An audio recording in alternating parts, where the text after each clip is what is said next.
Lawyer condemns Tinubu's suspension of Rivers State Governor Fubara as unconstitutional, calls it illegal, cowardly and dangerous, very, very cowardly. Human rights lawyer Temitope Temokun has criticized President Bola Tinubu's declaration of a state of emergency in Rivers State, arguing that the move does not grant the president the constitutional authority to remove a democratically elected governor. As in way, it has never happened anywhere before that a sitting president would suspend a sitting governor. Where? The only thing you can do is to impeach him. And the only thing you can do is to impeach the governor, not suspend him. Like, what is going on? Arguing that the move does not grant the president the constitutional authority to remove a democratically elected governor. Temokun, in a statement on Wednesday, said that while Section 305 of the 1999 Constitution as amended empowers the president to declare a state of emergency where there is an imminent threat to national security, public safety, or public order, it does not extend to the removal of an elected governor.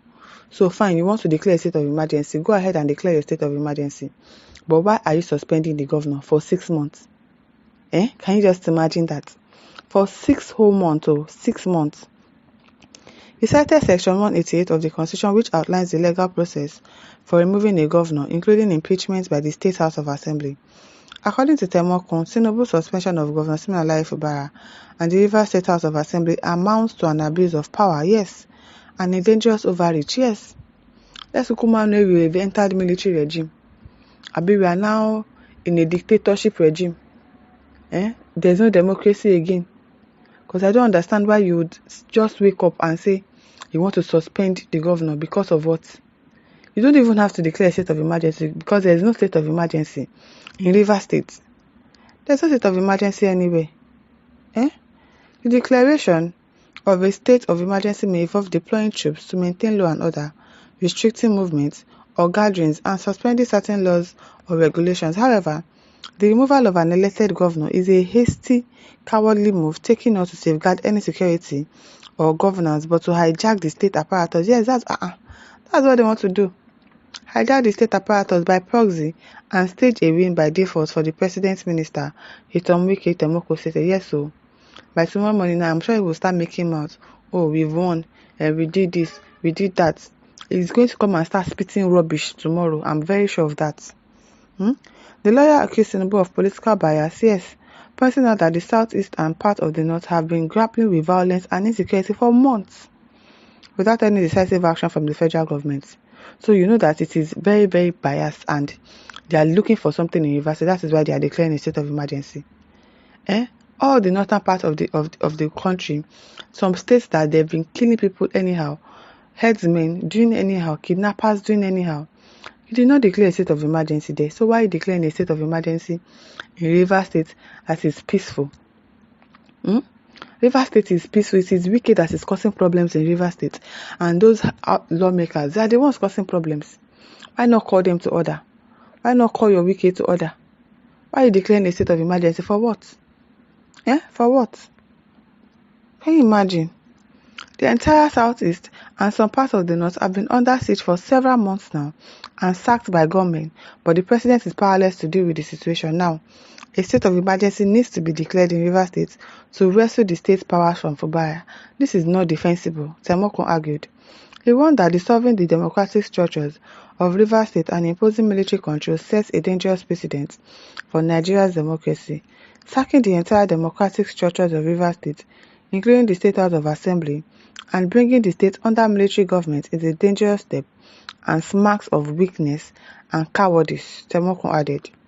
Temokun's remark reflects growing criticism from opposition figures and civil society over Tinubu's handling of the Rivers State crisis. Many have accused the president of using executive power to strengthen political control rather than address the security challenges. Exactly.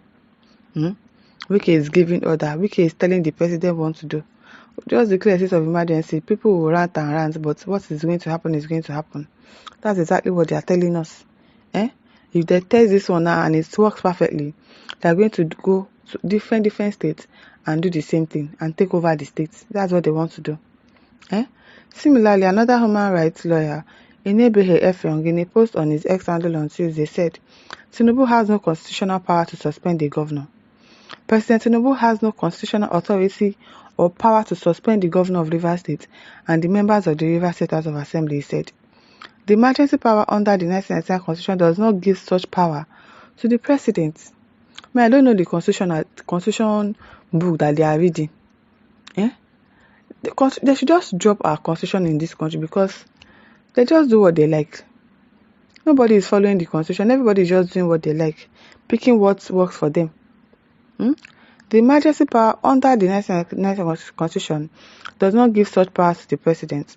Earlier on Tuesday, President Tinubu declared a state of emergency in Rivers State, citing escalating political tensions and security concerns.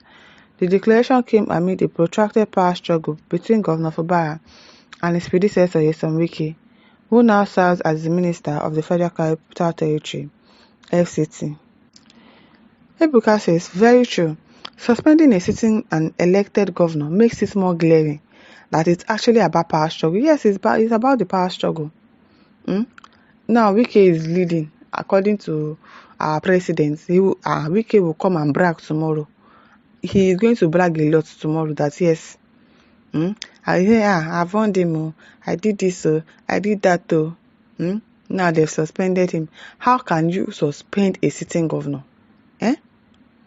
Tinubu is only playing the dangerous Machiavellian politics in the disguise of exercising his constitutional right to declare a state of emergency. History would judge many politicians badly in this country. I'm telling you, the three people that we have in this country, the president, the deputy, the vice president, the senate president, the minister of FCT, all of them, they are nothing to write them about. Aminu Nasiru says President Tinubu has no constitutional authority to unilaterally remove a sitting governor or dissolve a state legislature through a press broadcast. His actions are not only unconstitutional but dangerously authoritarian. Exactly. We are no longer in democracy. If people cannot come outside and take a decision on this and actually tackle this thing that the president has said and done, then we have entered a dictatorship era. There is no longer democracy again. We should just know that we are now North Korea. The only thing that we still have that surpasses North Korea is data, is still internet. And very soon they will take over that too. Using the military to eject a democratically elected governor is an outright assault on democracy. It sets a terrifying precedent where the executive branch, backed by force, can override election results. And they've been doing that one since now. This is dictatorship in practice, not democracy. Exactly. Welcome to dictatorship. There's no democracy again. At least now over to you. Leave your thoughts in the comment section. Don't forget to like, to share and subscribe. Thank you for listening. See you some other time. Bye.